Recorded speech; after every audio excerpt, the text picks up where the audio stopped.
ага. это обсудим, да? Там прямой эфир идет. Да. Ну вот поэтому не задавайте мне вопросы, пожалуйста. Да. Все хорошо, все отлично. Прошу прощения, прямой эфир, а где он идет? Давайте потом. Прямой эфир на YouTube-канале или где? Или... по телевизору? Все. Уважаемые коллеги,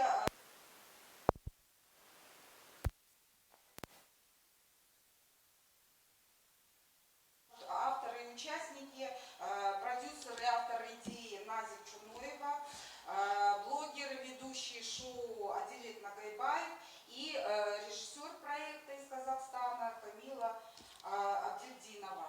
Пожалуйста, Назик, вам слово. Да, здрасте всем. Очень приятно, меня зовут Назик. Да, все, теперь да. Добрый день всем, очень приятно. Меня зовут Назик, спасибо за представление. Я являюсь продюсером этого шоу. Вот. Мы совместно с Адилетом решили создать такой очень интересный, качественный контент, который будет продвигать и развивать туризм в Кыргызстане. Это первое отечественное гастрономическое travel-шоу, которое называется Дамду Life. Вот. В создании данного шоу участвовала талантливая режиссер наша, которая приехала из Казахстана, она представляет Казахстан. Вот мы совместно, это наша такая часть нашей команды, которые работали над этим шоу несколько месяцев, и завтра уже выходит на YouTube-канале Нома Тартази. Будет премьера первого выпуска Дамду Life. Вот, может быть, кто-то хочет добавить. На кыргызском. Настя, расскажите, Да. как вам пришла эта идея? Ну, на самом деле, я, как уже сказала, я хотела создать интересный контент и рассказать зрителям и гражданам, и туристам, и гостям Кыргызстана о Кыргызстане, о регионах Кыргызстана. Вот мы совместно с ведущим Адилетом Нагайбаевым и гостями различных, они представители различных профессий, то есть это есть и блогеры, и дипломаты, и спортсмены, мы посетили регионы. И в первую очередь миссией вообще данного проекта является формирование позитивного, такого положительного имиджа страны. И поэтому идея на самом деле, она пришла очень спонтанно. Мы разговаривали с Адилетом, мы обсуждали, что возможно сделать такое, знаете, хорошее для страны, для того, чтобы о Кыргызстане узнали как о дружелюбной, открытой, безопасной стране. Вот. И мне Адилет очень помог с брейнстормингом, с формированием этой идеи. Вот. Ну да, получается, возможно, кто-то меня знает как YouTube-блогера, который ведет свой блог на YouTube, а кто-то меня знает как, скорее всего, человека, который любит вкусно поесть. Вот. И, соответственно, в ТикТоке я веду еще фуд-блог. Вот, и люблю путешествовать. Все это в совокупности привело к тому, что мы решили вот совместно с Назик придумать что-то, наверное, наше, кыргызстанское, но для того, чтобы он был интересен, нам показалось, что все-таки если добавим мы туда немножко фуд-блог такой, да, то будет намного интереснее. Вот, потому что последние тренды показывают, что еда заходит. Плюс хотелось поделиться с СНГ пространством, что у нас тоже можно отдыхать, что у нас есть классные места. Соответственно, это такой международный, скорее всего, проект. Плюс мы подключили очень хорошего, замечательного режиссера Камилу. У нее большой опыт. Возможно, кто-то подумает, почему мы не привлекли кыргызстанских режиссеров, но пока что, оказывается, такого прям опыта нету. Но мы долго смотрели, искали, и в любом случае Камила оказалась тем человеком, который уже большой есть опыт в этом именно шоу, то есть travel, все, что связано с какими-то эмоциями, она это может передать. И посоветовавшись, уже посидев, мы поняли, что ну, без Камилы никуда. Дальше уже Камила, наверное, сама расскажет. Спасибо. Окей, может, какие-то вопросы есть? С удовольствием отвечу. Коллеги, может, есть вопросы? Ну, Камил, в ходе съемок программы с какими сложностями столкнулись вы? Там, ну, вообще, что, поподробнее расскажите, как съемки проходили, что вы для себя подчеркнули, может, на будущее, там, плюсы, минусы? Вообще, на самом деле, это очень интересная и действительно уникальная история. Во-первых, это не франшиза, это не купленный проект, это действительно авторская идея. Вот. Так получилось, что со мной связались Назик и Адилет. Как они вообще обо мне узнали? Дело в том, что я являюсь режиссером тоже travel-шоу, которое называется «Села-полетела». И это шоу прилетало в Кыргызстан в том числе. То есть мы ездили по миру и делали выпуск о Кыргызстане отдельно. Вот. Вашей публике, в частности, вот ребятам очень понравился подход, понравилась команда. Вот. И, в общем-то, со мной связались и через нашего продюсера, в общем-то, так мы и познакомились.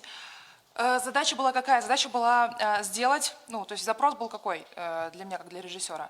Слушай, Кама, нужно, короче, такую, знаешь, историю, нужно показать, что в Кыргызстане круто, потому что уже всем надоело, если кто-то приезжает в Кыргызстан, или если какие-то иностранные ребята делают продукты, то это получается какой-то разговор, как будто Кыргызстан страна третьего мира, условно.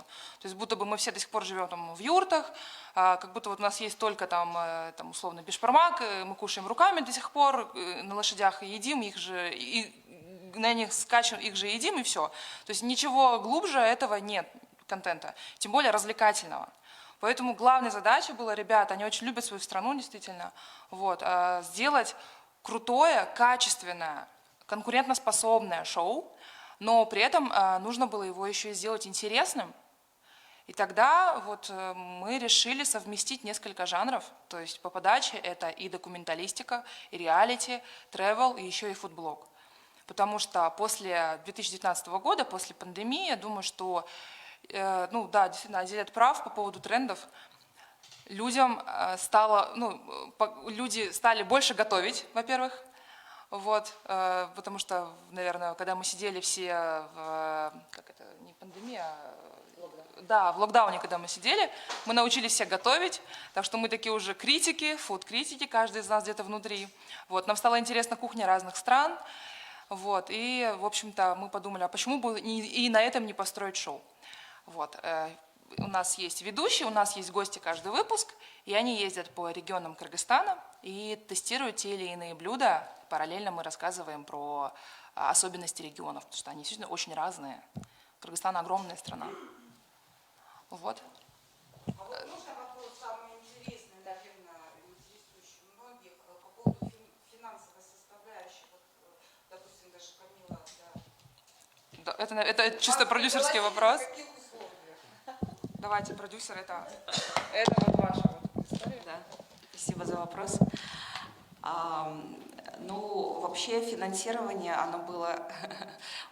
Компания, медиа и продакшн-компания Nomad Art Asia, которую я возглавляю совместно с еще одним человеком, вот мы вместе решили вложиться и финансово, и как свою энергию, время вот в этот проект.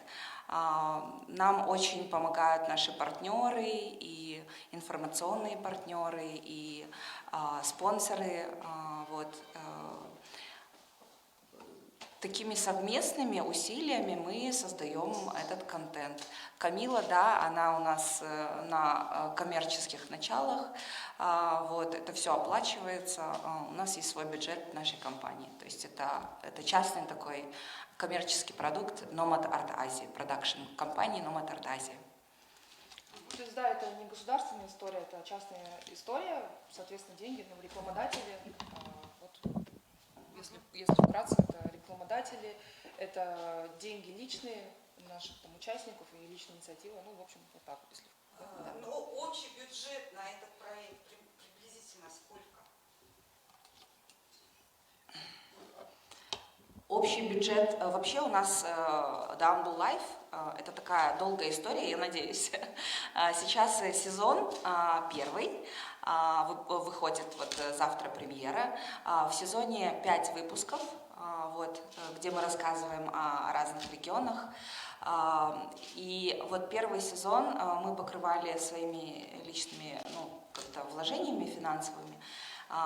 Один выпуск нам, ну, обходится в такую достаточно трудоподъемную, как это называется, сумму. Я не буду оглашать точную цифру. Ну, это очень качественный видеоконтент. Вот, и, как вы понимаете, качественный контент, качественные вообще коммерческие продукты, они стоят недешево, да, это на самом деле. Плюс еще, видите, мы путешествуем по Кыргызстану, дополнительные затраты у нас уходят на логистику. То есть у нас и гости, это 2 гостя в каждом выпуске, представители различных индустрий, профессий. Вот в первом выпуске у нас... Я могу же, да, раскрывать информацию? Да. 2 блогера. Один блогер из Казахстана, представитель Казахстана и диджей Абайлак. Второй блогер — это у нас Эльдана Форайс. Они очень классные, позитивные. Это наши друзья, которые согласились поехать с нами в путешествие в Каракол и попробовать приготовить блюдо. Ну вот вы узнаете уже завтра, зайдя на YouTube-канал Номад Артазия, вы можете посмотреть, как это на самом деле было все весело, позитивно. Это была не сценарная работа. А вот Адилет у нас супер такой, я не знаю, ведущий человек позитивный, он всех всегда зажигает, веселит, и все это проходит на таком... ну вот как по маслу, да, без сценария, это все экспромт, это все такая живая работа, но не все, да, конечно, но вот даже наши гости и ведущие, они не знали, что они будут готовить, где это будет происходить, то есть мы должны были получить от них максимальное количество эмоций, вот, ну, может быть, Адилет хочет поделиться своими какими-то... Про сценарий можно чуть-чуть добавить? Да. По поводу сценария. Смотрите, так как это объединение нескольких... Близко не надо. Да? Вот так, да? Вот так? Нет, Не ближе. Так как это объединение нескольких жанров, то сценарий он есть, просто мы его не разглашаем, Надя имеет в виду, что мы его не разглашаем нашим гостям и нашему ведущему, потому что нам действительно важны искренние эмоции в кадре. Вот. То есть это не постановочные эмоции, они действительно не знают, что они будут готовить, чаще всего они не знают даже, куда они поедут. Вот. Но именно все, что связано с предпродакшеном, это организация, это целая команда у нас за кадром работает. Вот, наши невероятно талантливые линейный продюсер и наши ассистенты, и наши помощники, менеджеры, операторы. Да. То есть это огромная команда людей, которые занимаются предпродакшеном. Это очень сложно, правда. Я могу сказать так, особенно вот в Кыргызстане, тут есть регионы, где туризм вообще не развит. И даже просто там договориться о каком-то месте, это трудоемкий процесс, он долгий, даже несколько месяцев на это уходит. Вот, поэтому самый, наверное, долгий – это подготовительный процесс и вот уже постпродакшн. Да, хотел добавить о том, что когда к нам приезжают определенные гости, туристы, мы постоянно выкладываем или показываем чужой продукт. Возможно, это «Орел и решка», возможно, это еще какие-то передачи, которые приехали, поснимали. В основном это российские какие-то, да, там, телепередачи, которые мы показываем.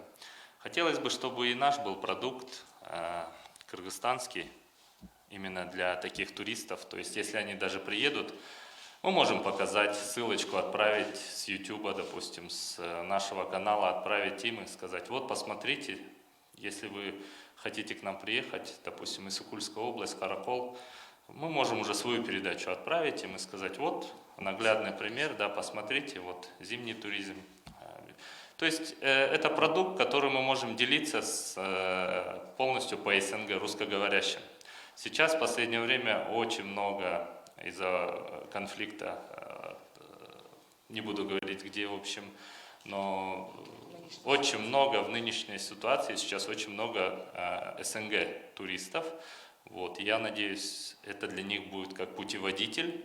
И самое главное, это будет сделано нами, то есть с кыргызстанцами, да, и когда мы будем делиться, мы не будем чужими, там, Первого канала или, там, допустим, НТВ, а будем нашим, кстати, и на нашем национальном телевидении будет крутиться этот продукт. И я очень надеюсь, мы еще его переведем на английский язык, и для англоговорящих, так сказать, носителей, туристов тоже этот продукт будет доступен. Там субтитры будут. Да, субтитры будут. Ну, то есть, в целом мы можем этим видео делиться для тех, кто в будущем захочет приехать. Очень много вопросов в чатах, в телеграм-каналах, в чатах, там спрашивают, а куда можно к вам приехать? То есть, это уже будет такой мини-путеводитель. Мы будем их рассылать и говорить, вот, насколько у нас здесь красиво, хорошо, потому что в последнее время я заметил, Центральную Азию в целом начинают не только русскоговорящие, но и англоговорящие прям туристы высматривать. Тем более мы сейчас открыты, безвизово. Так что этот продукт для русскоговорящих и для англоговорящих продукт создан, то есть для них. Естественно, для нас тоже это. Мы тоже некоторые места, я честно, я в некоторых местах сам не был. И с помощью этого проекта побывал и побываю еще. И буду передавать свои эмоции тоже через свои социальные сети. Так, будем идти вперед, двигаться. Какой-то маленький вклад сделаем в наше общество. Спасибо. Лена, пожалуйста. Патриотично все так сейчас было. Музыку можно сказать.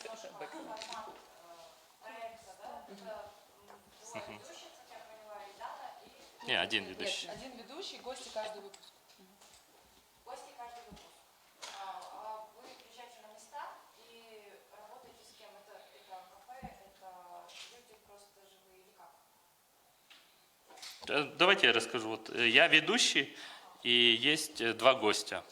И эти два гостя ко мне, как будто я их встречаю, то есть и мы с ним идем на определенную локацию.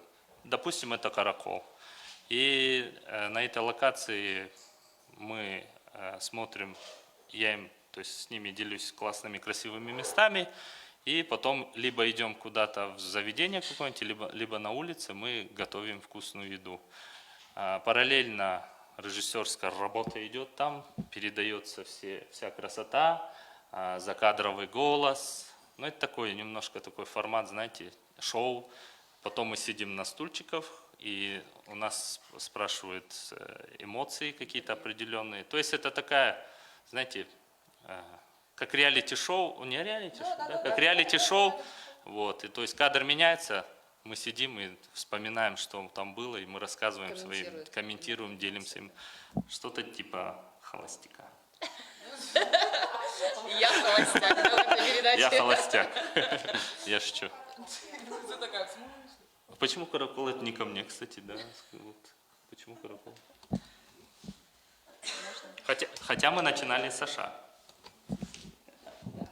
Мы решили начать с Каракола, выпуск сезона открыть Караколом. Здесь в Караколе мы рассказываем о зимнем туризме. Летом, да, это у нас такая фишка. Но на самом деле этот выпуск открывает сезон, потому что он настолько позитивный, настолько смешной, настолько разнообразный. И наши гости, вот Абайлак, блогер из Казахстана, и Эльдана, они просто там делают очень много смешных вещей. И мне кажется, для того, чтобы завлечь аудиторию, это очень хороший выпуск, с которого можно было начать. То есть люди уже примерно будут понимать, что ждать в следующих выпусках. Уже завтра на канале No Marta Artazi на ютубе можете прямо сейчас зайти, канал уже есть. Вот, мы уже завтра вы посмотрите и поймете, о чем мы говорим, потому что лучше один раз увидеть, да, чем 100 раз услышать. Да. А еще я хотел сказать, добавить, что там постоянно разные гости. Если первая часть вы увидите, это немножко такой молодежно-блогерский, то следующий выпуск это будет уже серьезный, там будут уже присутствовать дипломаты. То есть постоянно разные. Вы не, Да. Если вы посмотрите первый выпуск, это какой-то тиктоковский вариант, нет. То есть постоянно будет разного возраста, разного стиля, и шуточки тоже будут уже. Разные. И детские, и взрослые. Следующая локация. Ну, Мы, посмотрите. да, мы сейчас раскрываем информацию по первому выпуску, потому что уже пошло промо на телевидении, в соцсетях, на YouTube, Нома Тартазия канала. И завтра будет премьера, и потом уже в последующем аудитория узнает о последующих выпусках, локациях и гостях. Вот как... Ага, простите. Да, вообще я хотел добавить, можно сказать, похвалить Камилу. Там очень много детальных работ, и она идеалист, и она вот хочет, чтобы все идеально было. И это вот не больше, это даже, я бы сказал, это такой не YouTube проект, так как я ютубер, мы такие вещи за 3 дня, за 4 дня, за неделю делаем, а она один выпуск, то есть монтаж делает, это очень долго и кропотливый такой труд, но мне кажется, на выходе он такой получается сочный, и больше я даже бы его назвал бы, даже он такой полуютубный, даже половину, я бы даже сказал бы, он продаваемый на телевидении, то есть он хорошего достаточно качества, и то есть... Ну, чтобы вы понимали, ютубные варианты, я знаю, как снимаются, порой просто снимаются на какие-то телефоны или гаджеты, а здесь работа очень такая кропотливая, не спеша, так что, возможно, вы даже где-то будете скучать по ним, пока мы будем монтаж делать. Вот. Круглогодичный проект, не только летний сезон. Да. Мы начали осенью съемки. Уже полгода, да? Мы уже, да, в смысле мы заранее отсняли уже выпуски. Просто да, это действительно каждый выпуск это несколько месяцев подготовки. Ну, съемочный процесс очень недолгий, это буквально 3 дня. Вот. Ну и, соответственно, постпродакшн тоже очень долгая история. Ну, есть какие-то внутрики, которые собираются уже со временем. Может быть, есть возможность показать тизер? Да? Есть возможность показать? Тогда вы все поймете, зачем вы... С Ютуба, да? Нет, он есть... А на YouTube тизер не заливался, да? Получится? На Инстаграм? Да. Ты не Инстаграм. Или можно просто кому-нибудь скинуть просто сейчас. Ну, На Ютубе? Нет. Можно Ну, заливать дальше. У нас только Ну ладно, что тогда... А вот, Назик, расскажите, пожалуйста, а сколько примерно человек задействовано? Ну, команда. Команда, Скольки да. человек состоит? Продакшн-компания Нома Тартазия, у нас вообще съемочная команда состоит из 5 человек. Постоянно. Да, постоянных. Мы ездим по локациям вместе с нашими гостями, плюс 5 человек. Это продюсер, это оператор, это у нас есть отдельный дронщик-оператор, у нас очень красивые съемки с дрона. Вот у нас режиссер, линейный продюсер, менеджер, то есть достаточно большая команда. Чтобы вы понимали, даже музыку композиторам заказывали, Да, чтобы авторские все джинглы у было нас. авторские джинглы, не скачивалось. И можешь назвать даже этого композитора? Да, это Нурдин Турабеков, наш известный композитор, он написал нам авторский джингл, Да. аудиоролик. И по ним вы будете узнавать как бы Да. такие вот... А в начале фишки. передачи у нас такая шапочка, которая сопровождается этим джинглом, и Адилет анимированный там ездит по всей стране. Самое прикольное, я сам еще не видел. Да. Они вообще продукт не показывают, потому что, ну, хотят видеть и мои тоже эмоции на показе завтрашнем. Так что Завтра будет у что-то нас- интересное. Завтра у нас премьера, у нас закрытый показ. Это такое мероприятие для наших друзей, партнеров, гостей. Вот, приезжают наши гости, которые участвовали в этом проекте. И вот там же мы сделаем обратный отсчет, и в 8 часов вечера первый выпуск выйдет уже на YouTube-канале, и все гости этого мероприятия, они прям там же увидят этот выпуск. И вообще, А тебе? я как ютубер вообще хладнокровно отношусь к всем выпускам, потому что я как врач-хирург еженедельно выпускаю выпуски на YouTube, да, и в целом каждый день какой-то контент. Эти люди, я не знаю, полгода это все, так сказать, монтаж делают, создают. И я настолько понимаю, ну, какая большая разница между нами, блогерами, и режиссурой, то есть и качественным продакшеном. Чтобы вы понимали, то есть мы можем вообще за один день сделать весь выпуск, а когда продакшн работает и режиссура, и идеальный такой режиссер, который хочет по мелочам все сделать, это прям вот очень долго. Нравится ли мне это? Как ютуберу я не привык к такому, а как человеку, который уже пора переходить на качество, да, то да, я за качество, к счастью, потому что нам надо расти. Вот. А YouTube формат, ламповый формат, он всегда остается ламповым. Здесь формат уже такой, достаточно хорошего уровня, и я очень надеюсь, что телеку очень понравится, и другие будут, может, забирать, может, коллеги даже, допустим, будем разговаривать, вот Назик будет переговоры вести, может быть, Казахстану будем отдавать, Узбекистану, чтобы они тоже, да, немножко видели. Ну и, может, про планы даже сказать, это не только Кыргызстан. Да. Вот тизер можно ли отправить кому-то, может быть? Ну, давайте сейчас закончим. У нас же Да, я хотела добавить о наших планах. Ну, вообще, на самом деле, запрос... У меня была идея изначально сделать очень качественный продукт именно о Кыргызстане и сделанный в Кыргызстане. То есть такой продукт, который бы мы могли отправлять за границу, ну, как бы... Делиться им, представлять и делиться с гордостью. То есть это должно быть, это и красивая, качественная картинка, это и подобранные какие-то локации, это и гости. То есть это все на самом деле долгий процесс, это идея, это столько креатива сюда надо вложить. Каждую мелочь надо как бы продумывать на шаг вперед, да, как дальше эта история, потому что это одна большая история о Кыргызстане, насколько открытая, насколько красивая, дружелюбная у нас страна и насколько вообще открытый у нас народ. На самом деле мы приходим с гостями, это огромная съемочная группа, и люди, которые в первый раз нас видят, они нам хотят помочь, зайти в кадр, поделиться, да, ну то есть это эмоции, и эти эмоции мы передаем через этот контент.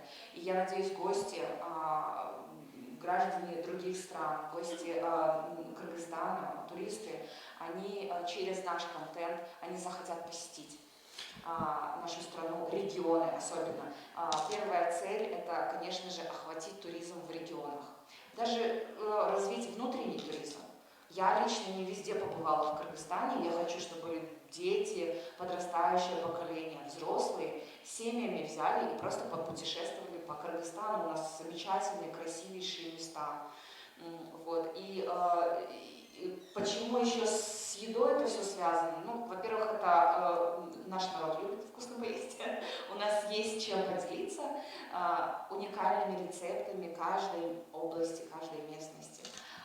Вот. И я люблю, когда иностранный гость приезжает и начинает удивляться, хвалить. То есть это такие классные эмоции, да. И обязательно в каждом выпуске у нас иностранный гость должен быть. Вот, поэтому я думаю, что зрителям понравится. И это, знаете, это такой образовательный еще, там есть компонент. Мы рассказываем какие-то, у нас есть рубрика Only Facts называется, и там мы рассказываем о каких-то исторических фактах, может быть, о местности, о названиях, откуда вообще что-то появилось, ну вот предысторию, да. И, надеюсь, подрастающее поколение, молодежь, они через вот такой легкий способ они узнают больше о своей стране, Вот. И вот с гордостью могут рассылать всем своим друзьям и говорить, вот, приезжайте в Кыргызстан, у нас такие классные места. Вот. Ну еще чтобы так вот, там, кликбейт такой был, он конкурентно способный именно СНГшным всем телешоу. То есть конкурентно, вы можете смело говорить, он конкурентоспособный даже «Орел и решки». То есть.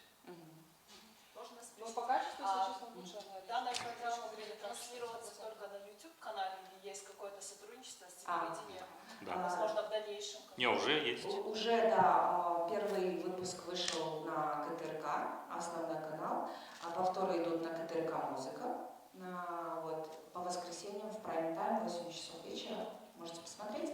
А затем у нас планируются выпуски на других телеканалах.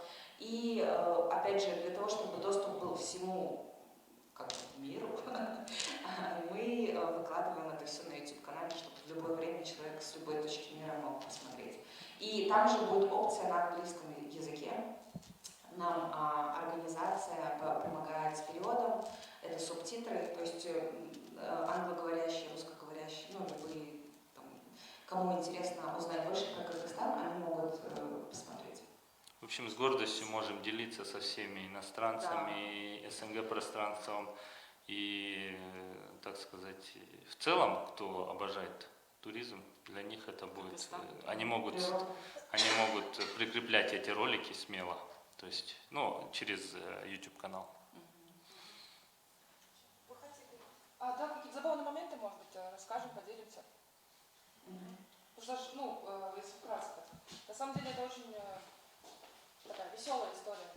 Вот. Очень много забавных моментов происходит, как в кадре, так и за кадром. Вот. Но я думаю, что вы все увидите завтра. Премьера в 8 вечера. Уже он будет загружен на YouTube-канал Номар Тартазия. Ну, в общем-то, вы уже сами решите дальше смотреть, ставить комментарии. Надеюсь, вы нас поддержите. Вот. Спасибо. Коллеги, может, вопросы? Скажите, что вы ожидаете от премьеры, да, я не знаю, как бы у блогеров, там, основное же все-таки, да, сколько просмотров, сколько лайков, там, я не знаю, сколько это нынешнее время, да, помимо этого, что вы еще ожидаете? Ну, вообще, ваши ожидания. Если взять меня, конечно, мы все помешаны на просмотрах и лайков, но с каждым разом я прихожу к тому, что просмотры могут быть большими, но там может быть информация вообще ненужная, мусор в твоей голове, а там может быть миллион просмотров. Или есть 20 тысяч просмотров, но достаточно хорошая, емкая информация. Так что я, в принципе, не расстраиваюсь теперь уже по просмотрам, потому что на каждый качественный продукт есть свой зритель. Вот. И порой иногда, чем больше просмотров, там, скорее всего, что-то такое, что, наверное, даже не стоит поверхностное, даже не стоит смотреть. Наше желание охват не только Кыргызстан, а СНГ пространства, чтобы, можно сказать, в YouTube пространстве конкурентоспособный был ролик. То есть он выходил на уровне мировых travel-блогеров или travel-шоу. То есть наша цель, честно говоря, вывести их в тренды, хотя бы среди русскоговорящих видеороликов. И, надеюсь, мы постараемся. Но так как это новый YouTube-канал, вначале будет очень сложно, потому что немножко нам нужна будет ваша помощь, моя помощь, в целом общество, кто будет нам помогать, пересылать, комментировать, репостить. И чем больше нас будет, таких активных тем, мы, возможно, и вылезем в рекомендации уже. Наша цель выйти в рекомендации в YouTube. Это будет очень сложно, но мы будем стараться. Да. И я бы попросила Ну, во-первых, поддержку, да. Это мы рискуем, на самом деле, открывая новый YouTube-канал, запуская это шоу на новом YouTube-канале. Но это, знаете, это шоу, оно уникальное, и жанр такой уникальный, поэтому я думаю, что он заслужил отдельной платформы, куда люди будут заходить для того, чтобы увидеть красивый Кыргызстан, узнать больше о нем. И дальше у нас в планах выпустить второй сезон. Не только в Кыргызстане. Мы планируем той же командой, вот ведущий Адилет Ногойбаев, с интересными гостями поездить по миру. То есть это уже наш следующий уровень. Опять же, это зависит от поддержки. Поэтому я призываю всех. Я думаю, что для того, чтобы позиционировать Кыргызстан как положительная, открытая страна, нам надо просто соединить свои силы и помогать друг другу немножко вот в продвижении, да. То есть сейчас вышел такой качественный продукт, было бы отлично, если бы медиапространство, информационное агентство нам, вот как Кабар, кстати, при поддержке мы выходим Кабара, нам помогали. Вот, и чтобы и государство на нас обратило внимание, потому что теперь есть что продвигать. Вот. А вот по поводу моих ожиданий, знаете, я не могу сейчас вести какую-либо аналитику, просто потому что такого продукта еще не было. Поэтому мы не знаем, что ожидать, и зритель не знает, что ожидать. Даже вы сейчас на нас смотрите и даже не можете представить, из чего оно состоит, да? Ну, только воображать что-то. Но что я ожидаю? Я хочу, чтобы... в казахском языке есть такое слово, типа «özünçe». Ну вот, не знаю, как у вас на кыргызском. В общем, у нас обычно как делается? Чтобы ушел вот этот стереотип, типа, ой, сверху вниз, это «özünçe», да, вот, чтобы вот этого не было, мол, это наши сняли, там, чтобы не было этого стереотипа. Мое ожидание, чтобы наоборот люди такие, представляешь, это наши сняли, вот. То есть это самое главное ожидание, чтобы ребята делились, чтобы контент продвигался, чтобы было интересно, и чтобы такие, прикол, это наши сняли. То есть чтобы это было с гордостью, вот так вот. Вот это, наверное, самая главная цель. Спасибо. Спасибо. Вопросов нет, да? Ну, спасибо вам большое. Спасибо, что Успехов вам. Спасибо. Спасибо. Можно это... Да, потому что